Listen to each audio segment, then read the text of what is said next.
연준일의 핫식스 시청자 여러분들이 매우 이게 관심 분야가 굉장히 넓고 수준이 높은 걸로 제가 알고 있습니다. 그래서 지금 국제 문제에 대해서도 관심을 가지신 분들이 굉장히 많기 때문에 오늘 긴급하게 이 국제 문제 전문가를 모시고 좀 다방면에 한반도를 둘러싼 정세를 좀 짚어보려고 하고 있습니다. 왜냐하면은 지금 매우 긴박하게 돌아가고 있어요. 그래서 그걸 알아보려고 지금 모셨고요.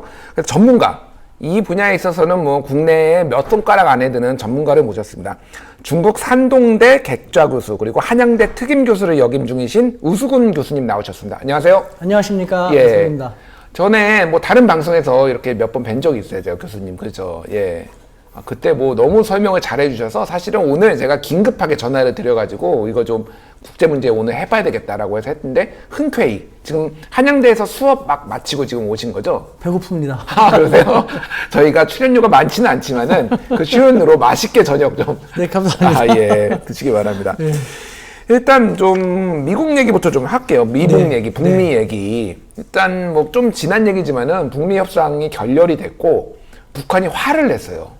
예, 뭐 욕스럽다 이런 표현까지 쓰면서 창의적이지 않다 이런 얘기도 나오고 미국이 도대체 어떤 걸 가져왔고 북한이 그때 지금 화를 낸 건지 요 맥락에 대해서 살짝 설명해 주시죠.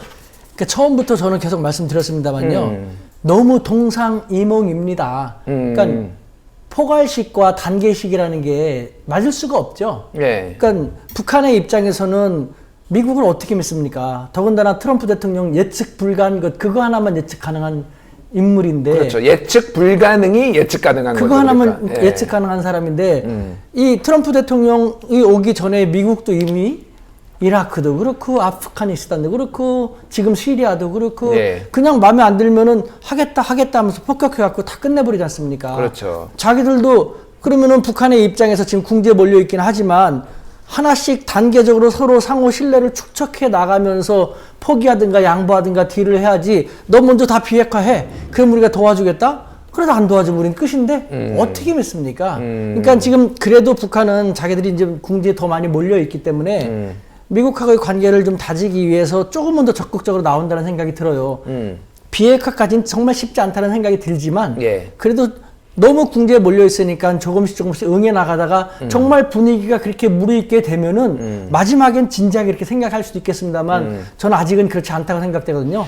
하지만 단계적으로 상호 신뢰를 축적해 나가면 가능할 수도 있을 텐데 미국이 계속해서 간만 보고 북한의 입장에서는 예, 예. 그리고 말장난만 한다는 그런 생각이 들겠죠.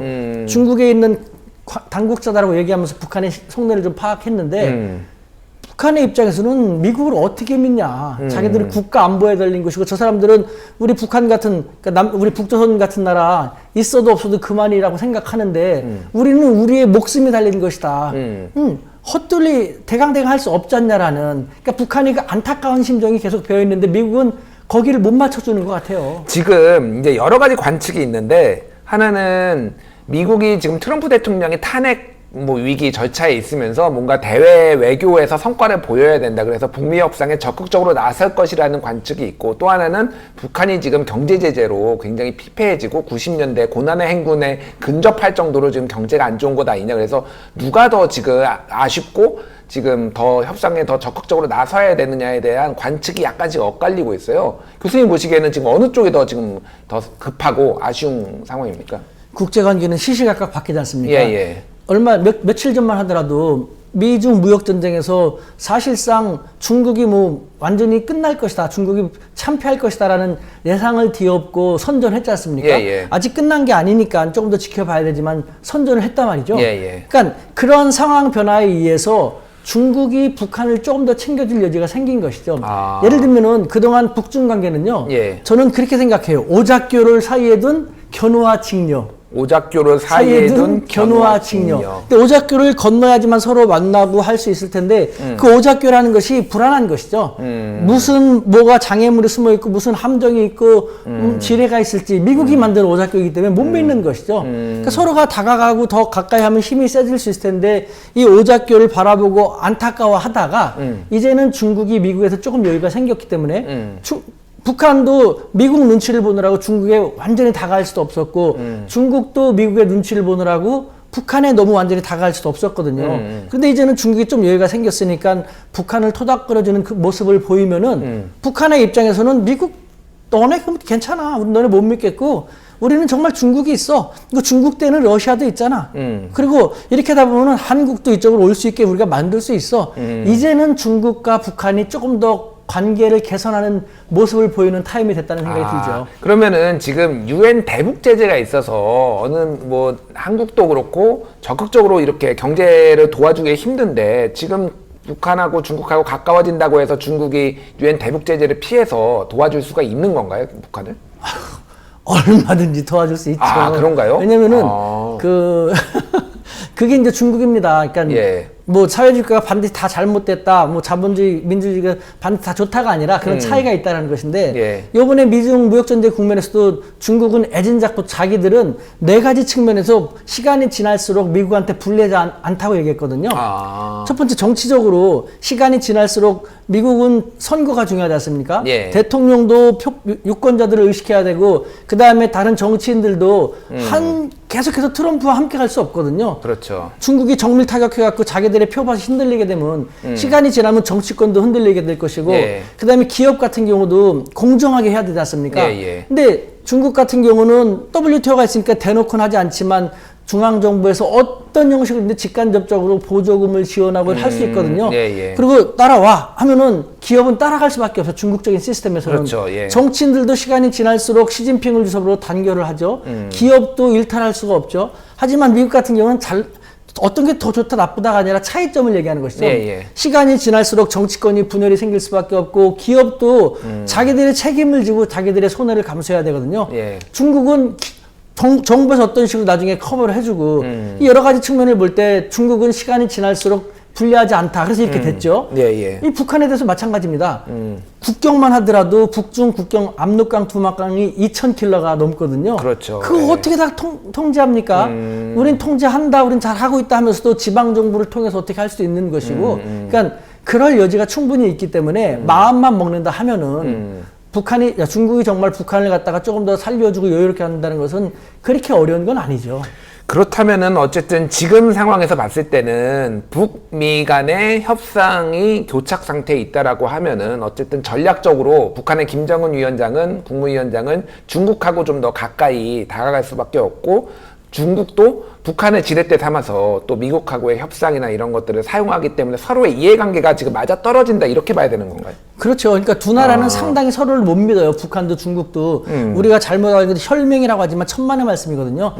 지금 적과의 동침입니다. 더 강한 적인 미국에 대해서 양국은 내 적의 적은 나와 아군 그런 식인 거거든요. 예. 근데 지금 두 나라도 다 미국의 눈치를 봤는데 중국도 조금 여유가 생겼고 그 다음에 북한도 미국 너네가 정말 그러면은 우리는 뒤에 중국이 있어. 그리고 러시아도 있어. 이렇게 할 수 있는 타임을 지금 만들었기 때문에 근데 향후 그래서 지난 10월 1일부터 6일 사이에 김정은이 거의 북한을 방중할 것이었거든요. 방중 얘기가 한동안 얘기가 나왔잖아요. 제가 그때 이제 중국에 갔을 때만 하더라도 제가 이제 만나는 책임 있는 당국자들이 있는데요. 10몇 년 동안 이 사람들과 쭉 만나서 얘기하는데 틀린 말이 없었거든요. 이번에도 한두 문제만 해결되면은 오는 것은 거의 틀림없다라고 했거든요. 근데 그 한두 문제가 바로 이 미국에 대해서 중국도 미중 무역 전쟁이 한창이었으니까 미국의 눈치를 봐야 됐고 북한도 미국의 눈치를 봐야 됐기 때문에 그것이 잘 안 됐고 더군다나 북한의 입장에서는 중국한테 야 너네 우리한테 더 좀 해줘 그러면 우리가 너네한테 갈게 이렇게 딜을 했을 겁니다. 왜냐하면 그때 내부 중국 당국자들 얘기하면은 지금 한두 가지만 조금만 더 얘기가 해결이 되면 된다고 했는데 아무래도 김정은의 입장에서는 우리가 미국이 아니라 너희한테 더 가게 되면 너희가 우리한테 더 많이 줘야 돼. 근데 그 딜이 합의점을 보지 못했다라는 그런 느낌이 듭니다. 그런데 이제는 미국을 조금 더 두 나라는 당장 무시하는 듯한 모습을 보일 수 있게 됐기 때문에 두 나라가 조금 더 가까워지는 것은 좀 빨라지겠죠. 그렇군요. 어찌됐든 참 이게 어려운 고차망정식이네요. 이 국제관계라는 게 서로에 다 합종 연행을 하고 필요에 따라서 지금 그렇게 가고 있네요. 오늘 근데 굉장히 의미심장한 사진이 하나가 공개가 됐어요. 네. 북한 김정은 위원장이 그 백두산 삼지연을 방문을 했는데 말을 타고 갔어요. 사진 한번 볼까요? 이게 백마를 타고 네. 이렇게 뚜벅뚜벅 걸어가는 그 모습이 있었는데 네. 이게 지금 어떤 의미가 있는 건지 한번 뭐 좀 설명을 해주시죠. 백두산 예. 삼지연 하면요. 예. 김일성, 김정은, 김일성, 김정일, 김정은 어떤 사람들입니까? 예. 백두혈통이라고 불리지 않습니까? 백두혈통이라고 부르죠. 예. 그러니까 백두산은 우리 민족뿐만 아니라 북한에게 있어서는 북한 그 김일성 일가한테는요 성지 중에 성지인 것이죠. 백두혈통의 근거지이고 아주 중요한 일, 뭐 김일성도 그렇고 아버지 김정일도 그렇고 대단히 중요한 일이 있으면은 백두산에 가가지고 삼지연도 찾고 정말 백마 타고 힘든 표정은 자기가 다 지으면서 고뇌에 찬 모습을 보여줬거든요. 아, 저 사진이네요. 예. 이게 뭔가 뭐 비현실적이에요. 사실 뭔가 굉장히 이상해요. 저는 저 사진이. 그러니까 북한식 그 연출을 좀 했다고 생각되는데 그만큼 예. 지금 나는 중대한 결정을 할 순간에 와 있다라는 것을 대내외에 어필하기 위한 그런 모습이겠죠. 아, 저런 거가 전에도 있었네. 저런 사진을 연출을 한 게. 할아버지 김일성도 그렇고 아버지 김정일도 그렇고요. 정말 중요한 국면이 되면은요. 일단은 인민들에게 나는 국가를 위해서 우리 인민들을 위해서 이렇게까지 고뇌하고 있다. 가장 힘든 이 결정을 하기 위해서라면은 백두산의 전기를 받는 것이 낫겠다라는 그런 것이 있었겠죠. 그래서 그걸 과시하고 연출하기 위해서 종종 그렇게 갔습니다. 그렇군요. 그러면 어쨌든 저거를 우리가 이해를 하려면은 지금 중대한 결정이 임박했다라는 걸로 이제 이해를 하면 될 것 같은데 그러면 우리가 제일 궁금한 거는 그 중대한 결정이 뭐냐라는 거죠. 보십시오. 예를 들면은 예. 김정은이 그 북미 정상회담, 북미 회담 같은 건 좋다. 우리 미국 너네들한테 12월 달까지 기한을 주겠다라고 했지 않습니까? 예, 예. 그런데 지금 북미 정상회담과 관련된 것 큰 변화가 없잖아요. 예. 그러니까 우리 12월 달까지 너희들한테 기한 준 것 압박을 주기 위해서 가는 것이죠. 우리는 한 번 말한 건 지킬 거야. 정말 이제는 할아버지 아버지가 찾았던 길을 나는 이 백마를 타고 왔어라는 그 이제 미국에 대한 강한 압박성 메시지를 주는 것이고 이제 중국에 대해서도 우리는 여차하면 제3의 길, 다른 길을 가겠다라고 했지 않습니까? 그것은 중국과 러시아를 활용한 대미 견제 전략을 강화시키겠다는 거거든요. 그러면은 저 백마를 타고 가는 저 모습은 고뇌에 찬 결단. 야, 이제 미국 너희들하고는 도저히 이제 협상 대상 아니야. 못하겠어라고 선언하는 할 수도 있다라는 가능성에 대해서 메시지를 던진 거다. 압박성 강한 경고의 메시지를 주는 것이죠. 그렇군요. 근데 미국이 저거에 대해서 그러면 뭐 어떻게 반응을 할 것으로 예상이 되세요? 지금 트럼프가 뭐 발등에 불이 계속 붙어 나는 상황이니까요. 난리도 아니더라고요, 지금. 네. 예. 국내의 안팎으로 그냥 정말 쉽지 않은데 뭐 협상의 달인이라는데 이 국면을 좀 어떻게 또 어떤 협상으로 돌파할지 모르겠습니다만 예. 트럼프 입장에서는 아까 말씀하신 것처럼 외교적인 성과가 필요하거든요. 그럼 여태까지 트럼프 집권한 다음에 북한에 그렇게 공을 많이 들었지 않습니까? 그렇죠. 예. 트럼프의 입장에서는 북한에 대해서 한번 손을 들어주는 모습을 보여줄 수도 있을 거라는. 하지만 트럼프에 대해서 트럼프 피로증이 백악관 내부라든가 미국 행정부 정치권에서도 많이 엄청나게 빠르게 확산되고 있는 상황이거든요. 그렇죠. 그렇기 때문에 트럼프의 그 대통령으로서의 령이 얼마나 설진 그건 잘 모르겠습니다만 어찌됐건 지금 상황에서 미국이 조금 더 전향적으로 북한을 달래는 모습을 보이지 않으면은 북한은 미련 없이 중국으로 가는 모습도 저는 보일 거라는 생각이 듭니다. 예. 그러니까 저희가 우려하는 거는 만에 하나 북미 협상이 결렬이 된다, 공식적으로 결렬이 된다고 했을 때는 미국이 원포인트로 북한을 뭐 핵시설을 폭격을 한다든지 뭐 이런 것들이 사실은 굉장히 남한 입장, 한국 입장에서는 두려운 거잖아요. 그럴 가능성은 없다라고 봐야 되는 건가요? 없습니다. 있을 수가 없습니다. 아, 그래요? 그러니까 예. 우리나라 사람, 우리 매스컴들이 항상 그런 식으로 우리 국민들을 겁주고 선동해서 그러는데 과거의 전쟁, 제가 급하면 또 말이 빨라져요. 예. 시간은 몇 분 정도입니까? 예, 저희 시간 제한이 없기 때문에 천천히 하시면 돼요. 예. 과거의 전쟁과 예. 현대의 전쟁이 다르다니까요. 내가 예. 옷 벗고 정말 팔뚝 걷고 싶은데 예. 보십시오. 지금 간단하게 말하면요. 예. 북한이 있는 이 위치가 지정학적인 위치가 미국한테 폭격당한 이라크라든가 시리아라든가 아프가니스탄하고 달라요. 그렇죠. 무슨 말이냐? 북한은 운 좋게도 아니면 불행하게도 어쩔지 모르지만 세계 강국 4대 강국 중에 3대 강국이 다 있어요. 중국, 러시아, 일본이 다 있어요. 예. 지금 미국이 어떤 형식으로 북한을 갖다가 정밀 타격을 하려고 한다면요. 북한도 핵이 있습니다. 예. 최첨단 미사일이 있거든요. 예. 그건 아직 수준상 미국 본토까지는 날아갈 수 없어요. 하지만 북한은 늘 그렇기 때문에 1995년 대포동 미사일도요. 어떤 쪽으로 발사했냐? 미국 쪽이 아니고 한국 쪽도 아니고 중국 쪽도 아닌 일본 열도를 통과하게 했거든요. 일본을 뒤흔드는 거예요.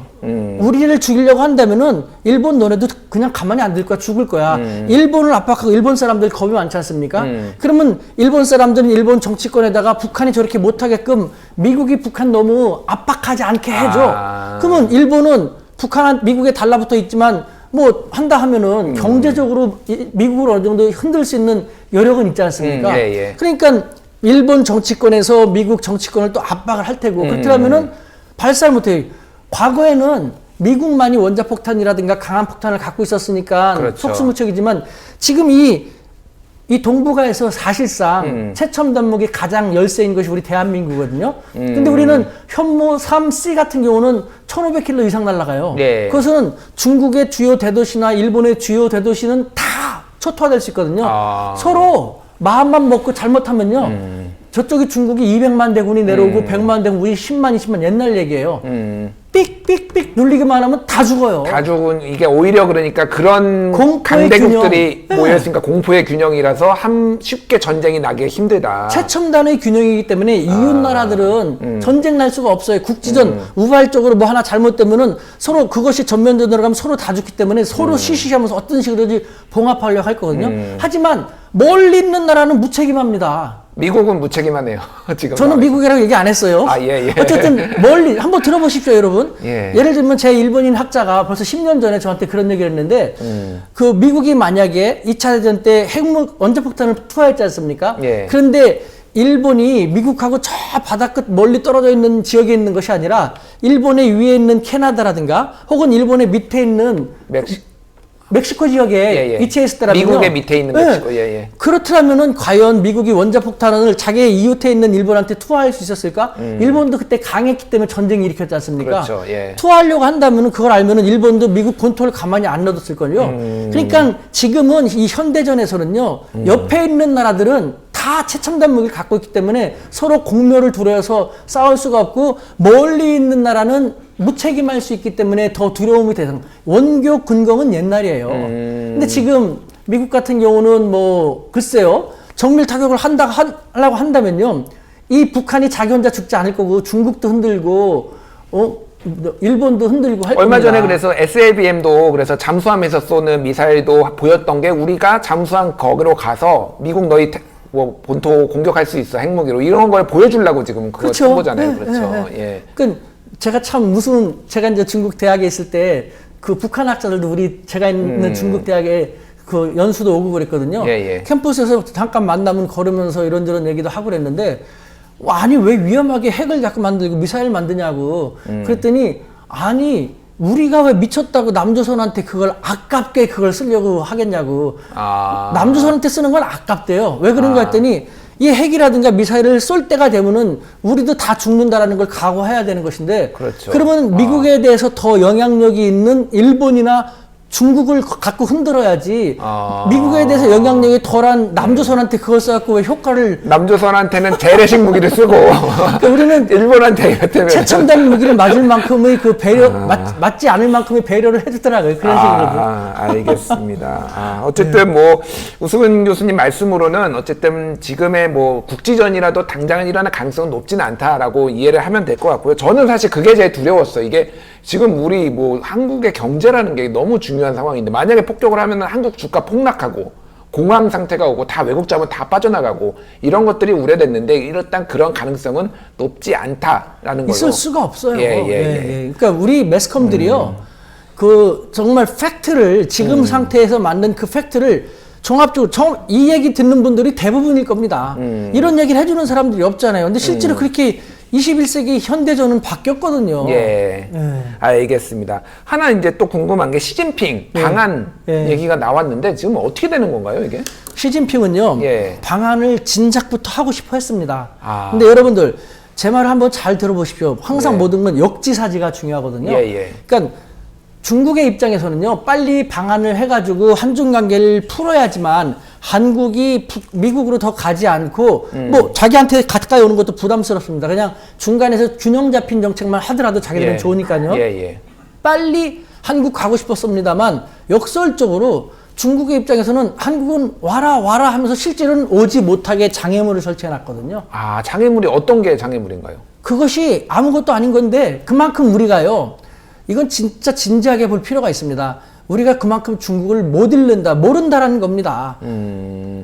장애물은 딴 게 아니라 사드예요. 아, 사드요. 여태까지는. 아, 근데 사드가 그렇다고 사드를 뭐 이 사람들은 표면적으로는 사드를 철수하라 하지 않습니까? 예, 예. 철수하지 못한다는 것은 2016년 7월 달에 사드가 배치됐고 그 3개월도 안 된 시점에서 2016년 10월 경부터 사드 철수는 쉽지 않다는 걸 이미 알고 있었어요. 그렇죠. 저는 예. 이미 중국 대학에 그때 있었으니까요. 예, 예. 내가 같이 이렇게 쭉 만나는 사람들이 바로 한반도를 담당하는 그 공산당의 그쪽 부분 사람들이거든요.